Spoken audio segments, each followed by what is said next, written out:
Right, Thomas. What I'd like to do is I'd like to have a little bit of a bonus, so maybe we can continue the conversation. But I'd like to talk about our first interview and then our interview with Rick. Is that okay? Sure.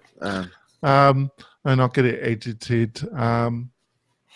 But so let's start with episode 74 with Jonathan. Right. First of all, he's Jonathan, so he's fantastic, isn't he? I knew that would get him in. So what did you think of the interview in general? What were some of the key points that you thought were generated in the interview? Jonathan made some great points about having a plan. I mean, that's what I heard. He has a plan. He's not just trying to do everything everywhere. And I'll tell you, when I did the research on him, because when anyone ever makes a claim, like I sell millions of dollars of real estate, I rarely have an opportunity to really find out if they do or not. But Jonathan's in my same MLS, so I could just look it up. And I went back as far as the MLS would let me go. And, and I'm looking at his track record and I'm like, in some years he's not doing much more than I am. So, I'm getting a little nervous. Well, then all of a sudden I hit about 2 or 3 years ago and it just exponentially shot straight up. And it's just multi-million after multi-million sale consistently. And what I also saw was it was in a very concentrated area of San Diego. So he clearly focused and followed a plan that clearly worked because there was no deviation in it after that.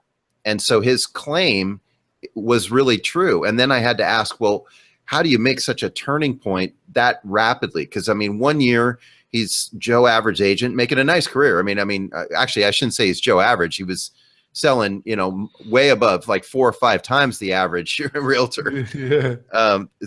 But now he's doing numbers that make him stand out and give him the credibility that grabs enough agents' attention where he can coach them. And so I think he was making the point that he's selective and focused on what he's after, and he's okay with discarding some of the leads to really put the heat on the ones that are going to have the biggest return for him. Oh, I think that was fantastically put, actually, Thomas. What I got from it was that he kind of, and we've had this discussion before, actually, Thomas, is that Yes. he focuses on the people that actually will offer him a referral. Right. Obviously, and that, it's a bit linked to our conversations around Mailrite, is that it's around 200, 150, 200 people at any time are going to, in any shape or form, ever refer anything to you. Right. And it's building, keeping yourself in front of those people. And then my attitude is the other people, you're better off going down the paid advertisement route if you need to. Right. Because there is only 150 to 200 that refer, and he kind of really focuses on that, doesn't he? He does, and those discards, if you will, don't have to go to waste. Those could actually be given to a buyer's agent that you're kind of training and bringing up, and let them have a shot at it, or you can refer them out to other agents in your office. So, and earn referral fees. So it doesn't have to be lost income. It's just, I really took his point of being focused, because if you're, it's kind of like, if the tennis ball machine goes nuts and you get 5 balls coming across the net, which one are you going to swing at? But one at a time coming over the net, you can work on your swing, because it's not just about the quality of the lead. It's about the quality of how you take care of that lead. And as you pointed out, it's not just about how much money am I going to make off this guy one time. It's how many referrals are in this relationship if I build it, Yeah. And he's a pretty fun guy, Jonathan, isn't he? I would imagine his parties are pretty good to go to. Yeah. The only slight concerns concerns is probably too strong, but obviously he was in a very strong he was reasonably successful for him to actually consider spending $80,000 on coaching. You know, most agents want to get to that position of being able to consider spending $80,000 on coaching, and then he wanted to step it up even a higher stage, which he has managed to do. But what and obviously you are in a very high market, high energy area, aren't you, Thomas? Both of you. Oh yeah. So other agents aren't. But also you've got a high level competition, which is very similar to the Lake Tahoe area, because there's a lot of wealthy people that have a second home in the Lake Tahoe area from the Bay Area. Right. And there's a lot of registered agents in Northern Nevada and California, because they but actually credibility, actually getting building a reputation is much harder than most people think. So that's where it comes to the plan, doesn't it? You need a plan, don't you? You do need a plan, because it's all about building relationships. And, you know, I mean, to your point about the 80 grand, you're right. I mean, and nobody's going to go out and, not the average agent is going to drop 80 grand in one dump. But, I mean, that's kind of the beauty of having Jonathan Zabrocki available to you. You don't have to. He did it for you. Now you just go train from him, and you know he's hundreds of dollars, not multi-thousands of dollars. You know, and to speak to the competition, you know, I think there's a lot of distraction out there, not so much competition, because if you're elevating your business to the way Jonathan had described it, you really are standing out from the crowd, and you still have competition, but it's a lot smaller at the top. The whole point is building those relationships, though, that you kind of eliminate all competition, because if the majority of your referrals are coming from within your database, nobody else has access to that database but you. So you don't need to worry about what the next guy's doing. You don't have to worry about training the realtor down the street how to do what you do, because they're technically not going after the same group of people. Yeah, I just would say to folks, I think for the premier market, I think everything that Jonathan says, I fundamentally agreed with, but most agents aren't in that particular top echelon. Either they aspire or they're building up to that.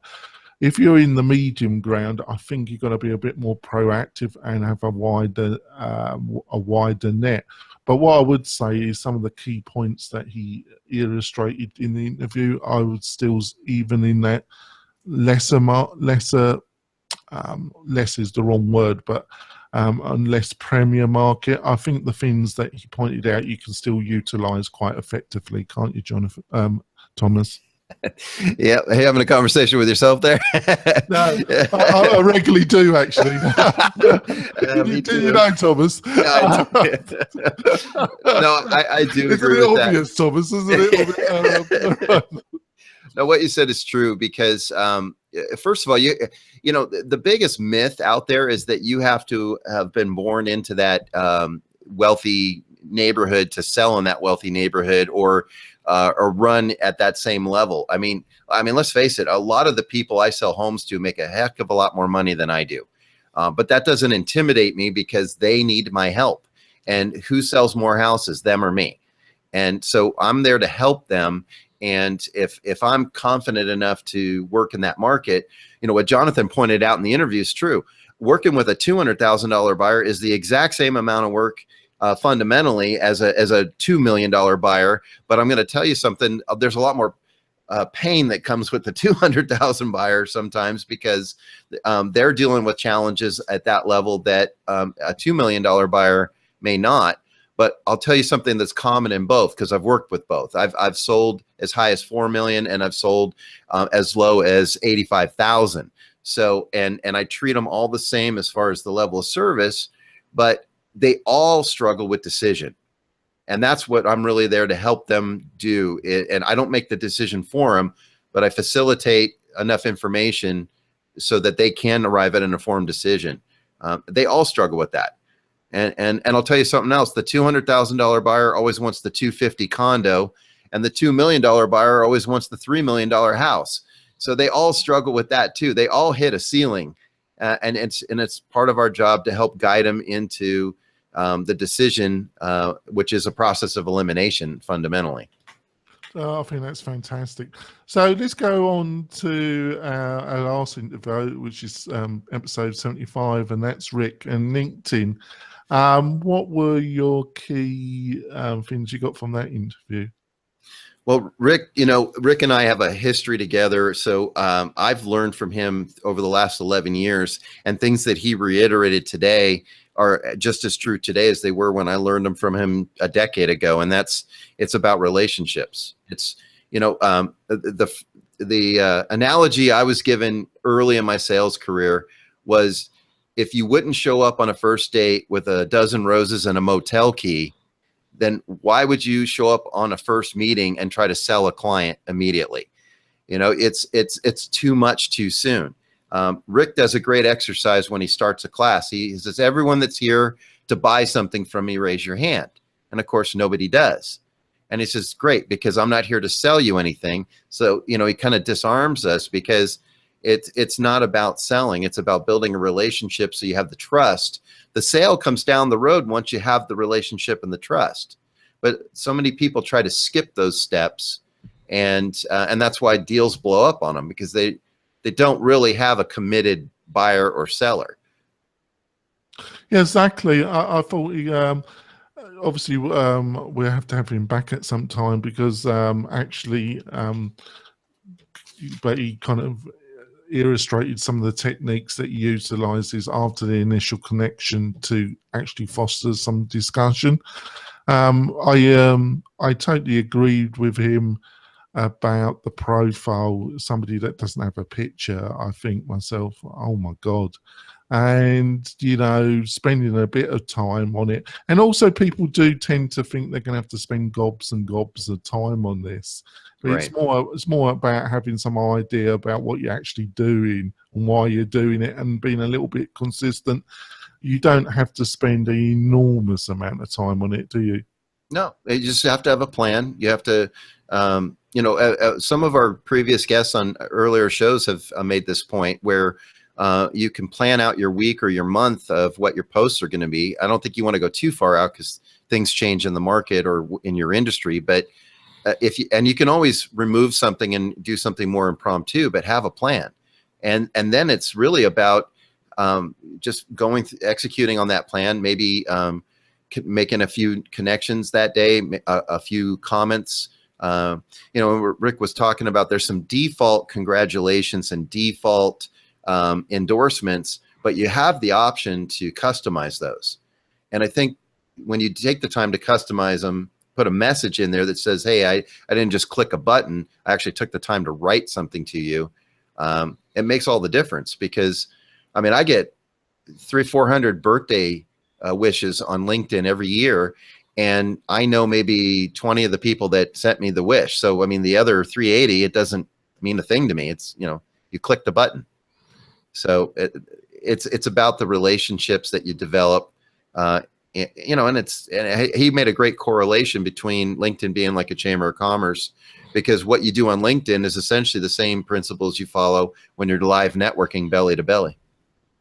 Yeah, I thought that was a great metaphor about it. And I think we've had that discussion in other episodes where I've tried. What you do online isn't really that fundamentally different than you would do in the real world. And what works for you in the real world is probably going to work for you on the digital world. People think it's like two separate worlds. Well, not really. That's my point of view. Well, in fact, if people behaved more online as they would in person, I don't think they would say as much of the things they say to create a lot of the problems they create for themselves, because people are a lot braver digitally than they are live. I think that's very well put, actually, Tom. So I think we're going to end this live bit. I'm going to put it on I'm going to cut it, folks, and put it on both 74 and 75, because both our guests were really needing to go off and do other things. So I didn't think it was appropriate to ask them bonus, but I also thought it would be interesting to have a little bit of a chat with Thomas and see what our own thoughts about both really great interviews.